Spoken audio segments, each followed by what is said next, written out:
So, a while back I reviewed the Tryx Panorama 360, the first AIO cooler with a curved 6.5-inch AMOLED screen. It was flashy, unique, and, well, quite expensive at $349. It's now 2025, and Tryx is back with the Panorama SE, a more affordable version that still has the same curved screen, but with a few key differences. So, what's new, what's missing, and is this the budget version, or just a downgrade? Let's find out. Inside the box, we've got the instruction manual, the Panorama SE AIO unit. This includes pre-installed rotor ARGB fans, and then of course all the necessary mounting hardware and cables, which we'll cover a bit more later. Now, despite visually looking pretty similar to the original, the only thing the SE really shares is the same 6.5-inch AMOLED screen. Still 2K 60Hz, still curved, still looks fantastic. The keen-eyed among you, though, will notice that there's a big gap behind the screen. The original actually had a built-in fan here to cool the VRMs. That is no longer the case. There is technically still a small integrated fan in this thing, but its purpose is to cool the screen. Anyway, the added benefit here is that you can now rotate the display from a horizontal to a vertical orientation, which is quite handy depending on what sort of case you plan to have it in. Slightly different mounting choice too. The original had magnetic connector pins where you could kind of just pop the screen off, whereas the SE has the cables running directly from the screen module itself. And then of course it just attaches with these little pegs. Now, on the inside is the new Adela pump from Acertec, a slightly cheaper option to cut down on costs, but hopefully still good. Once again, the fans are pre-installed and pre-daisy chained to each other for an easy installation. These are the new rotor ARGB fans. We do have some improvements from the newer Gen 2 LEDs. The tubing is also slightly longer at 450mm, which helps with flexibility in bigger cases. And as before, the Kanali software lets you upload custom content, including GIFs and videos, which we'll cover more later. And by the way, for those of you worried about it taking up system resources, the screen does run independently. It has its own onboard processor, so it's not going to eat up any of your CPU performance. Now, I should probably mention that we are a bit more limited on options this time around with the SE. The original Panorama is available in a whole different bunch of variants: 240, 280, 360mm, with or without ARGB fans in black or white. The only options we have for the SE, on the other hand, are 240 and 360mm, once again available in black or white. I don't believe there's an option without ARGB fans this time, so I hope you like RGB. Now, for the setup, I'm just going to put a clip up on screen now so you can see how everything should be connected. Obviously, you get mounting hardware included for both AMD and Intel. By the way, it does come with thermal paste pre-applied, but my wife wanted to try this thing before I got my hands on it. I know. Shocking.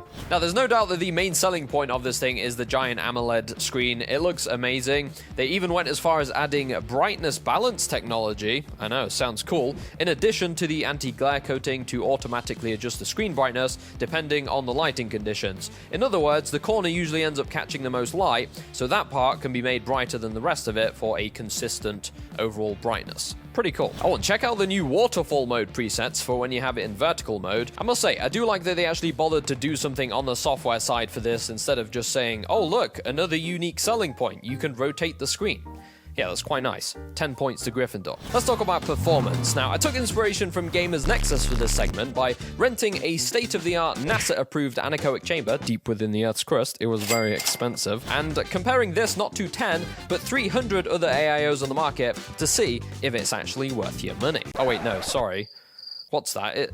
It's a 360mm radiator with a pump attached to it, and it cools like any other 360mm radiator, plus or minus a few degrees.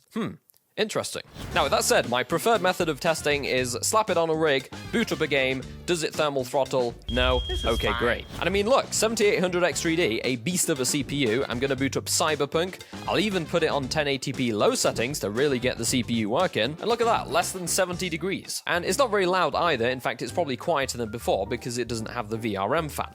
Okay, can we move on now? Right, so currently, to control this thing, you're going to need to download the Kanali SE software. This is a separate program to the original. I know Tryx are planning on unifying them at some point, but for now, this is what you need. I'll hand over to Future Josh to run you through some of the features. Hello guys, Future Josh here. So we're here on the homepage of the Kanali software. If we hover over the Panorama SE right here and click on Screen Settings, this is where we can view all of the presets that are included with the AIO. So basically, we can scroll through these, hover over them to view the animation, and then click on it to apply. They've actually added some new ones since I last used this software, which is pretty nice to see. Now, if we head over to the Customization tab, this is where we can upload our own custom videos. So if you go down the bottom here and click on Upload a File, I'll just select one of these videos. You are going to get the option to select an aspect ratio here. If you want it to apply over the whole screen, select 2:1. If you want to split it, make sure you go for the 1:1. Alright, that has been added to our library at the bottom, and if we click on save, it will be applied to the screen. Now, to use the split screen function, we're going to click on this option here and scroll down to our library where I've added some square videos. So we'll put this one for number 1, and then for number 2, we'll choose this one and click save.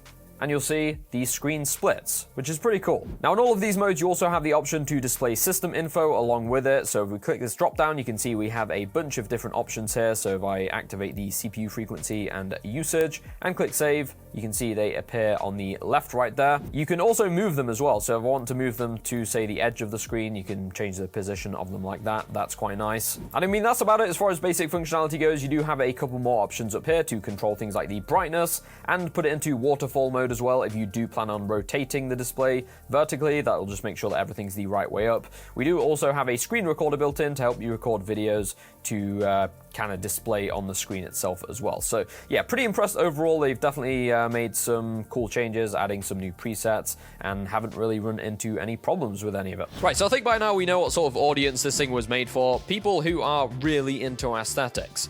The original looked amazing, but it was very expensive. This new one looks equally amazing, and it's slightly less expensive at $279 for the 360mm variant, or $249 for the 240mm. Is that a reasonable price for what you get? I mean, it's not the cheapest AIO on the market, it's also not the most expensive.